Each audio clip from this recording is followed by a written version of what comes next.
Welcome to Careers in Finance, presented by the Boehly Center for Excellence in Finance at William & Mary's Raymond A. Mason School of Business.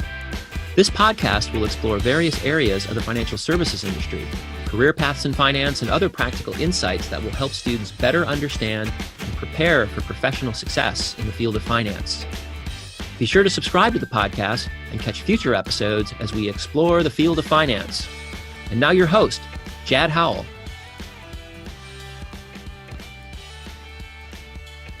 Welcome, everybody, to this podcast today, where we're going to be discussing Prepared for Success, the hiring timeline. And we're fortunate enough to have with us today Noah Baltaji from IHS Markit. And she is a wonderful source of information, and we're all going to learn much from her today, undoubtedly.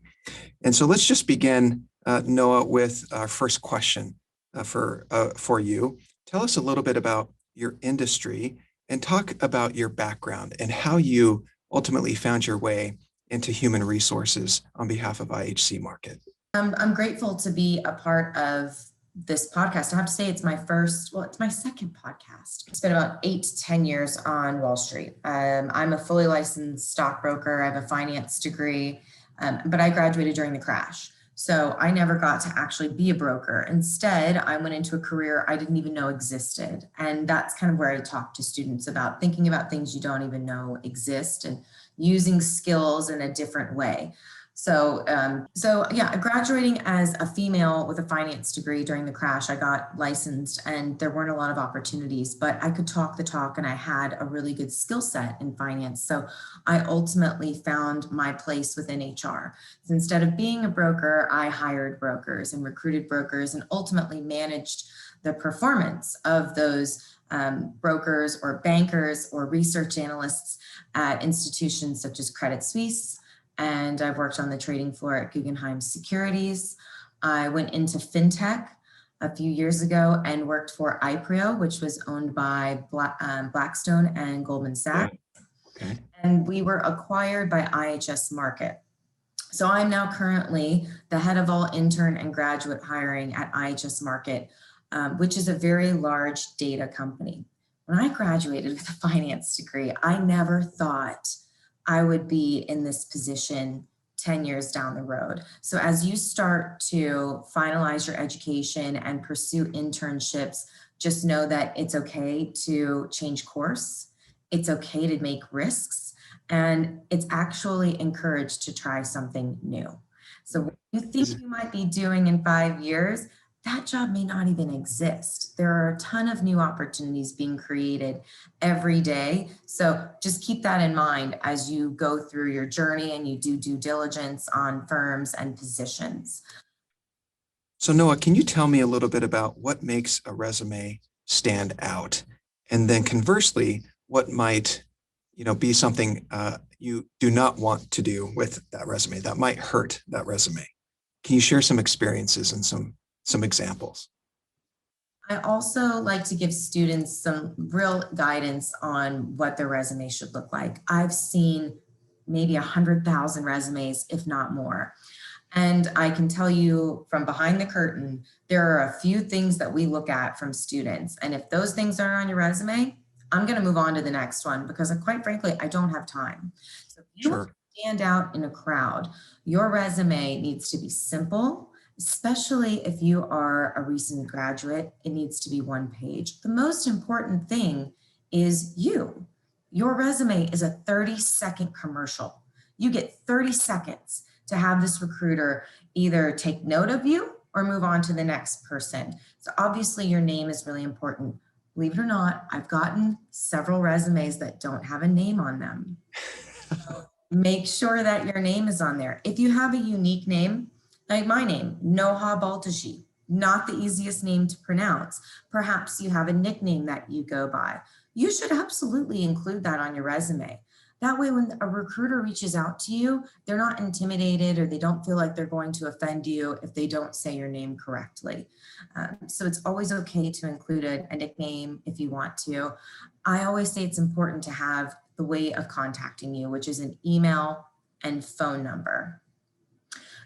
You can use your university email address, but I would also strongly encourage you to include a personal email address if it's professional. So make sure that your personal email address is something that is professional and that you wouldn't mind sharing. And I say that for a few reasons.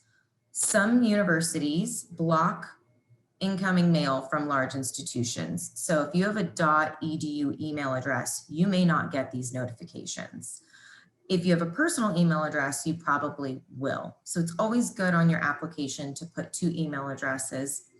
Also, this is an ongoing application. Maybe you're graduating in a few months.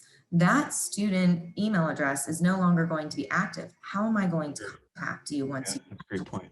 So think about the longevity of your application and making sure you're always going to be available.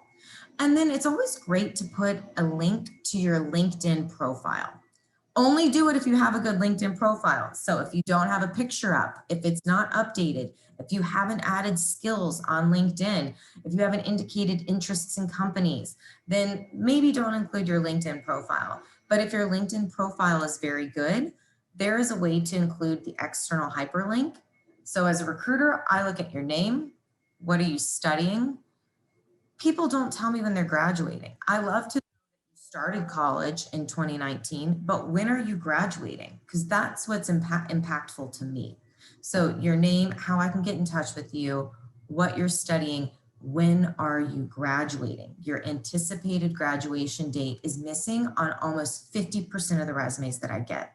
So I don't know, are you good for an internship? Are you good for a full-time role? You have to help me with this commercial. So in a commercial, we're selling a product. We're telling someone why they want this product. And at the end of the commercial, they're convinced that they need the product, right? Sure. So your resume is your commercial. Start with introducing yourself and the product. Why do they need you? Why? Because I'm graduating. I've got this great degree. And then convince them that they have to have you with the body of the resume. And the way to do that is to look at the job description. Read the job description that you're applying for, and always have one version of your resume as a template on your desktop. You take that resume and you make minor adjustments to it for the jobs that you apply to based on the job description. So if they're looking for X, Y, and Z skills, and those aren't on your resume and you have them, then you need to update your resume.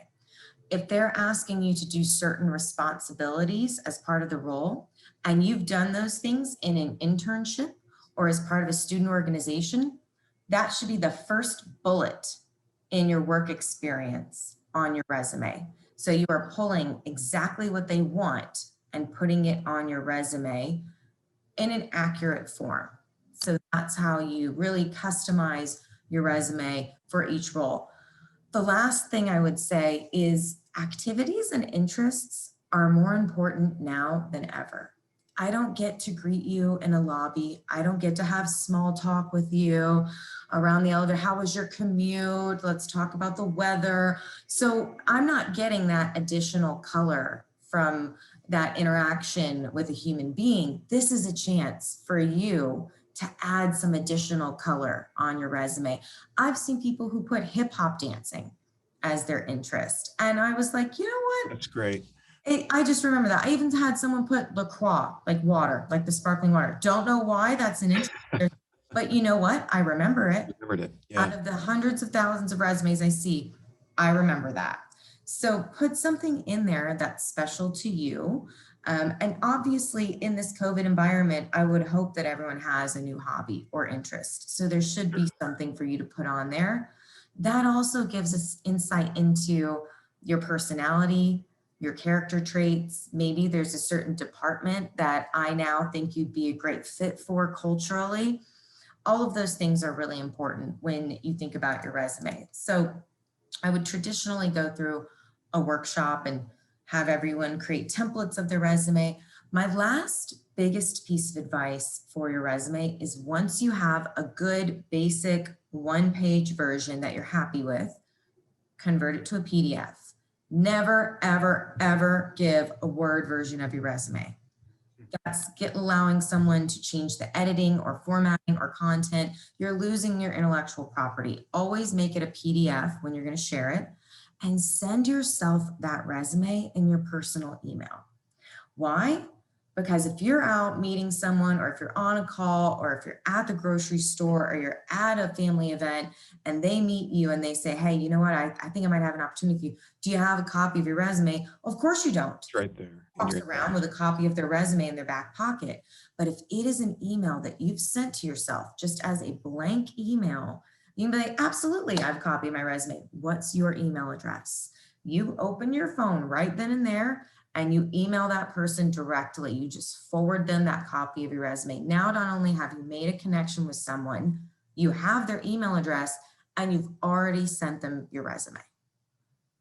Be smart, be efficient. And it's those little tips and tricks that I think are really helpful. So those are excellent insights. Yeah, very helpful. Thank you for sharing that. Of course. All right. What are some other questions we can go through? Yeah, you bet. So for example, diversity.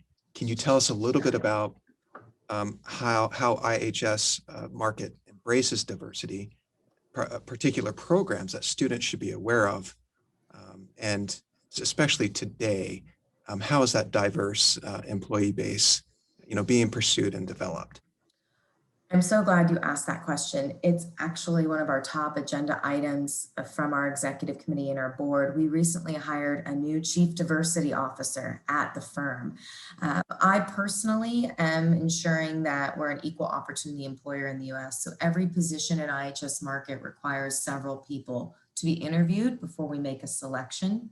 That way we're fair and objective in our interview process. We do partner with several external organizations that are focused on diversity recruitment. But as an individual candidate, you should know we hire the best person for the job. It is very important that people know they're welcome at IHS Markit, regardless of their gender, regardless of their sexual orientation, regardless of the color of their skin. IHS Markit is a very open community. We are a global information powerhouse. We have offices all over the world. There's no way that you could feel excluded because everyone is an employee at IHS Markit and everyone gets to be themselves. Hiring women is very important to the firm because due to the nature of what we do, we are mostly a firm that's based on acquisitions. We have acquired several data firms, several finance institutions, several fintech companies. Those industries were predominantly male oriented. So we're up against the fence in a sense that the majority of our population was males because it was a male dominated industry. What I love to see is people like myself, a female in an executive role. I have so many other females on the executive leadership team that I never experienced in a big bank.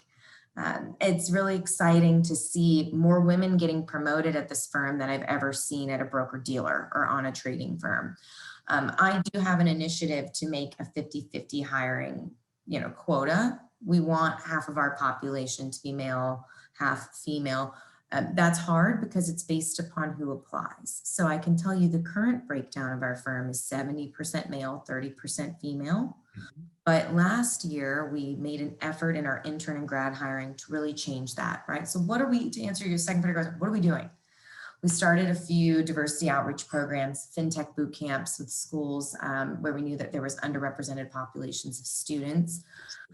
And we targeted more women organizations on campus. And we really did move the needle. So I believe 70% of our internship class were females last year, which is very, very exciting.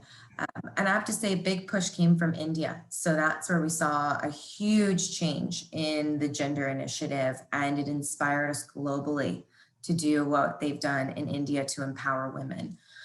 So we have a lot of affinity networks.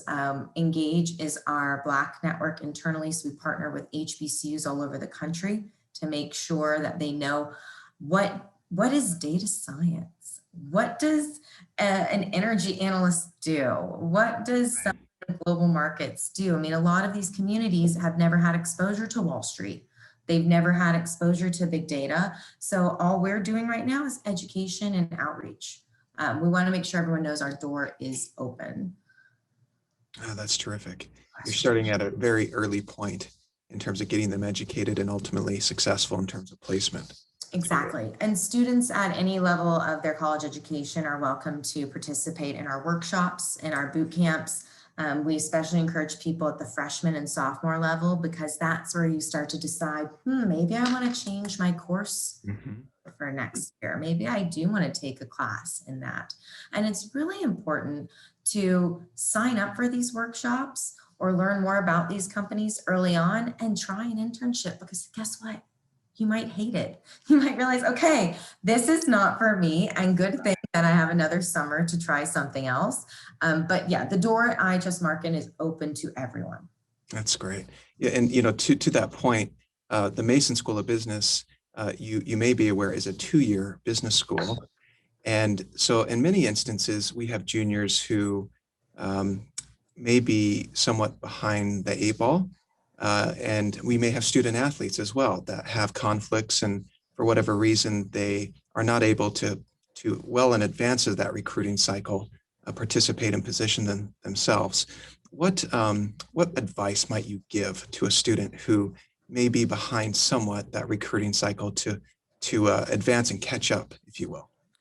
Well, the good news is that this is a very unconventional year. So we have really shifted how we recruit at IHS Market. And we traditionally in the past, you would see, okay, I've got to make sure I apply for an internship in August. I need to be available in May. Internships are only in the summer. COVID really threw a wrench in all of that. A lot of people had full-time jobs that got eliminated. A lot of people had internships that were eliminated. A lot of people are now going back to school an additional year. To your point, a lot of athletes are being invited back for an additional year.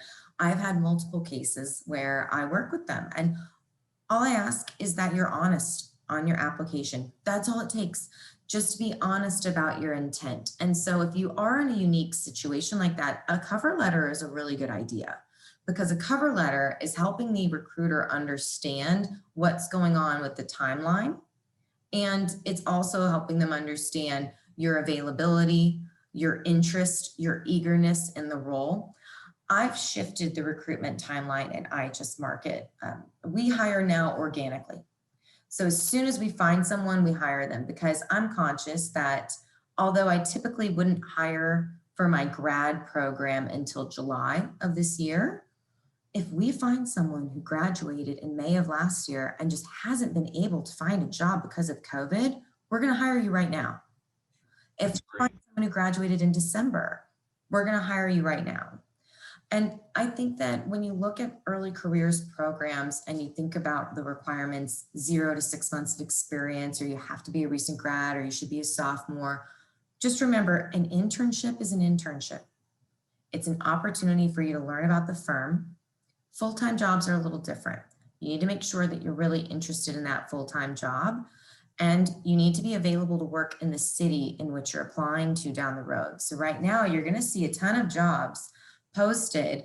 Let's say you get to stay in school unconventionally for another 6 months, and you're applying for a job in New York City, but you're going to school in Georgia. Well, that's, we're going to go back to work eventually. You need to be available to work in New York City, not in Georgia. So just be conscious of that also. That's great feedback. When you're applying for jobs, we could start people virtually in another state, but when the offices open up, it is your responsibility to be available in that location. And these companies are not going to pay relocation for entry-level jobs. You applied for a position in that city. It's not our responsibility to get you to that city. We'll be flexible, and you might start remotely, but you are ultimately supposed to be reporting to that office. And it's a case-by-case basis at IHS Market. Some other firms might not be as flexible. They're probably a bit more strict, but I do whatever I can for the right student. And that includes work authorization, right? So that's a big topic that people are asking about. And if I require sponsorship, can I apply? All I say again is be honest. Just be honest on your application and tell us what the situation is so we can find the most feasible path for you, right? I know that some paths might work and some won't. So as long as you're honest, we're willing to work with everyone. Yeah, that's terrific. Just being transparent about your current circumstances and your ultimate desires. And, it's amazing how far that will take you. Um, well, that's very helpful. So then there are no hard and fast hiring recruiting timelines with IHS. Ideally, we host so I'll tell you about our program. So we are going to host a 9-week summer internship program, and it starts on June 1st. So it's 1 day short of 9 weeks because May 31st is a holiday, but it's June 1st to July 30th. It's going to be virtual. So last year, everyone kind of canceled their intern programs, right? And then IHS Market at the last minute, gotta love my CEO, literally like 4 weeks before we were supposed to go live with the program we canceled, he goes, you know what? We should have an internship program. And I was I just told everyone they don't have an internship, but we pivoted. If anyone is familiar with Friends and the Ross and the couch scenario, that is our code word at IHS Market, pivot. And we pivoted and we hosted the first ever 5-week virtual internship. And we did 5 weeks because we weren't sure how it was going to be, right? We didn't know how this virtual environment was going to work out. Well, turns out it was awesome and really fun and everyone really enjoyed it. And they were really sad at the end of the 5 weeks. So this year, despite COVID, we are having an internship program. It will be 9 weeks. It will be virtual. The goal of our internship program historically has always been a pipeline. So you see it as a 9-week interview. And if you do really well, you're probably going to get a full-time offer to join us when you graduate. That doesn't mean we don't look at sophomores or freshmen. We do. So there are some internship roles where I've had interns come back year over year over year and then get an offer. I have several examples of that. So don't be discouraged if you're not going to be available immediately. I would say if you aren't going to be available immediately, put in your cover letter why you like IHS Market, why you want this internship. That's going to help the company be a little bit more flexible and have an appetite to take someone on who, okay, maybe they do come back summer after summer and then join us full time. Because you have to remember, it's a lot of time and effort for the managers to train an intern. And we don't just hire interns. You don't go get coffee. You're not doing data work. We are putting you on the desk. You're doing real work. It is a true test to see if you're going to be a fit in this team full time. That's what our internships are about. It is actually a 9-week full-time job. You are doing actual work, but you're also part of a global cohort. So you have networking opportunities, learning and development sessions. You get to hear from different business leaders. So maybe you're in the finance sector, but you're going to get to hear from the head of energy and transportation. You also have a mentor. You also have a group project with interns around the globe, and you do a presentation to our president and CEO at the end. So it's very fun. It's very engaging. And we did the best that we could virtually. So that's what our summer internship looks like. So for interns, timeline's pretty tight. Yeah, you need to be available during those dates. Now for grads, whole new ballgame. Ideally, we hire one grad cohort and they start in July because I'm just one human being. So I start the interns in June and they're up and running. And then our grads join us in July and they get up and running. And then I get to say goodbye to my interns. So it's very fluid. But again, the opportunities at IHS Market are organic. So if you've already graduated, there are jobs on our website right now that you can go and apply to that don't necessarily have the words early careers next to them. Okay, so early careers is traditionally for someone who just graduated from school. But again, I'm opening it up to people who might have graduated in the past year. But for those of you who have graduated in the past year, don't just limit yourself to early careers. Go and look at the rest of the website. There are a ton of opportunities and you shouldn't limit yourself just because you're a recent grad to an early careers position. Make sure again that you look at the location, customize your resume based on the job description. And we're going to work very closely with William and Mary because I'm taking a hedge fund style to recruitment this year. I'm going to be filling most of these jobs myself exclusively in-house with students who indicate interest or referrals. And that's also for diversity reasons, because to make sure that I can get the right people in front of the right jobs and they don't get lost amongst 10,000 resumes online. So I would say to students from William and Mary, if you are interested, stay close to this network. You have a campus ambassador at IHS Market. He's going to be able to help you basically cut the line and go through the VIP door and get considered for roles. If you do reach out to your campus ambassador, to anyone else at the school, like we said, be transparent about when you're available, what you're looking for, and what locations. That's going to help me figure out where I could market you to managers internally. Grad roles are a little different. We're a unique bird here at IHS. You can indicate interest right now. So online, there's a current indication of interest placeholder. So you can just say, hey, you know what? I think I'm interested. It takes about 5 minutes. It's not a full application. You're just giving me some information about yourself, indicating interest online. In the event that I do post jobs, which I probably will in mid-February, like in a couple weeks, I'll probably have several jobs online. You'll get emailed directly. You don't need to keep monitoring the website.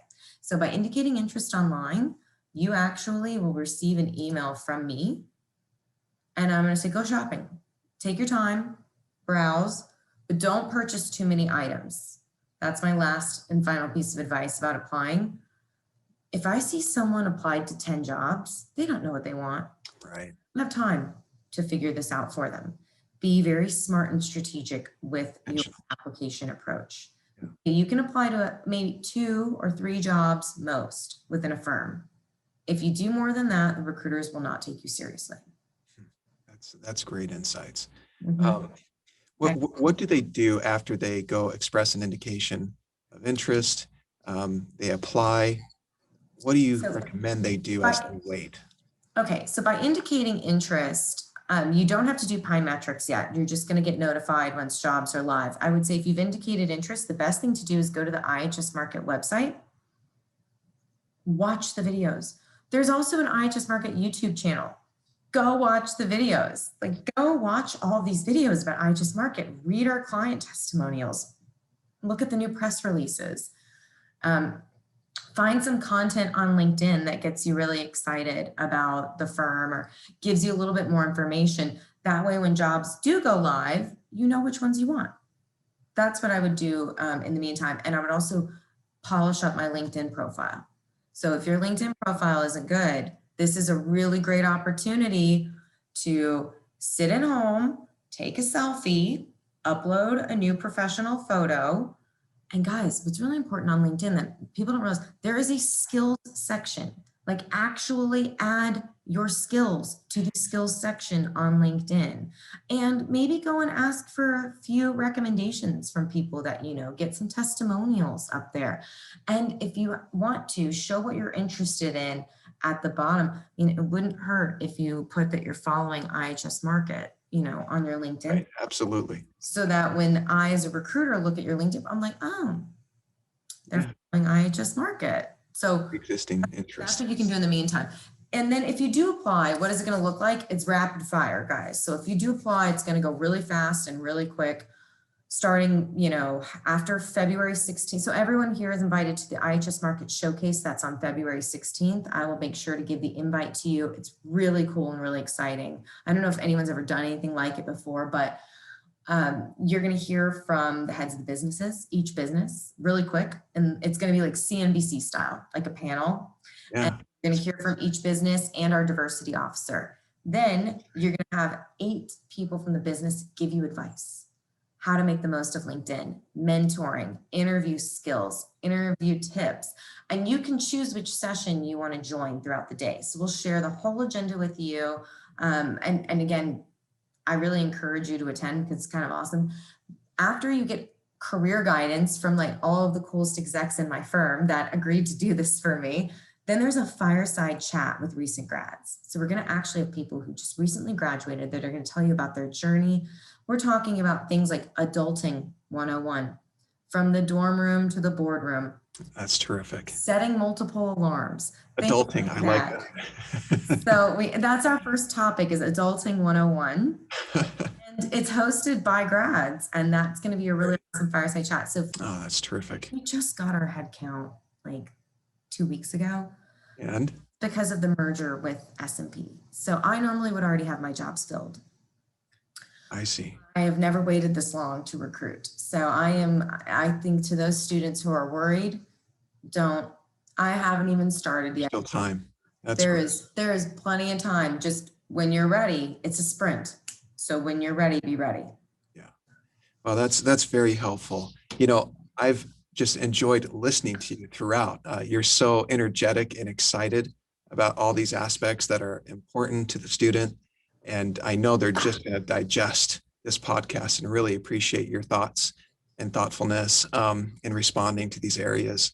Can you maybe just to capstone this podcast, share with us and for the student, some parting thoughts and comments, perhaps in a COVID still era, as they're trying to, navigate this unprecedented time. Any parting comments or thoughts that you think would be really helpful? Absolutely. This is what I tell some of my favorite candidates, some of the personal advice that I give them. Be patient. Things are not moving as quickly as they used to. So don't lose hope. Be resilient and be patient. Those are the qualities that resonate the most during COVID, is someone's ability as a candidate to be patient with me, to be kind, and to be resilient. Okay, so maybe the first interview didn't work. Go to the next one, go to the next one, go to the next one. Okay, so also, we don't have a lot of human interaction, right? And I talked about the fact that you don't get to greet someone at an elevator. So how are you really making an impact on this virtual interview? Think about that. Practice. This is going to sound crazy. I don't care. You can make fun of me, but every person I've ever told this to told me it worked. The night before your interview, I want you to sit down or whatever you need to be in front of a mirror, and you are literally going to practice and pretend someone else is interviewing you. And you're not going to do it once, you're going to do it twice. And I don't care how ridiculous you feel doing it, confidence is key. If you do that, you already know what you're going to say the next day on the interview. You're not nervous. You're confident. Okay. It's going to help you with slowing down your words. Don't speak too fast on a virtual interview. And because we're not walking back and forth from the elevator, you have more time as a candidate to ask questions. There's more of a buffer zone now than ever. That's where a candidate shines or fails. Do you say, okay, thanks, I don't have any questions, this was great? Or do you make the most of those 5 minutes, someone at the company that you got? Because those would have been 5 minutes hanging up my coat or getting a glass of water. How are you maximizing that? So I would say, be patient, practice, be curious, be resilient. And an interview is a 50-50 conversation. You should be talking half the time. They should be talking half the time. And you're interviewing them as much as they're interviewing you, okay? Sure. You're a commodity, you guys. You need to be confident, believe in your resume, believe in your 30-second commercial, and go in there thinking, I'm interviewing this company. Like, yeah, they're interviewing me, but I'm interviewing them too. That's what's going to make you stand out. Oh, that's very helpful. Yeah, very timely. It's a marathon right now, isn't it? And endurance is key. I like that. Just being diligent, persistent, and endure. Sometimes if a position doesn't work out, you guys, it's not your fault. You have to realize companies are going through a lot right now. There's ever evolving changes and moving parts. The market's very volatile. So don't get defeated. Just know that the right job is out there for you and it will happen. But the more interviews that you go on, the more practice that you have, you're going to be ready and perfect for that final one permanent position. Yeah, when it comes, that's terrific. Well, Noah, this has been, again, very helpful. I've learned a lot myself, and I know the students will as well when they hear this podcast. So from all of us here in the Mason School of Business and on behalf of the student body, thank you so very much for your time. This has been very helpful. Thank you so much for having me. This was so much fun, and I hope to see everyone apply to IHS Market. All right. Go We on will the get the word showcase. out. We will get the word out. Okay. Thank you Have a so good much. one. Okay, you too. Have a wonderful day. Bye. Bye-bye.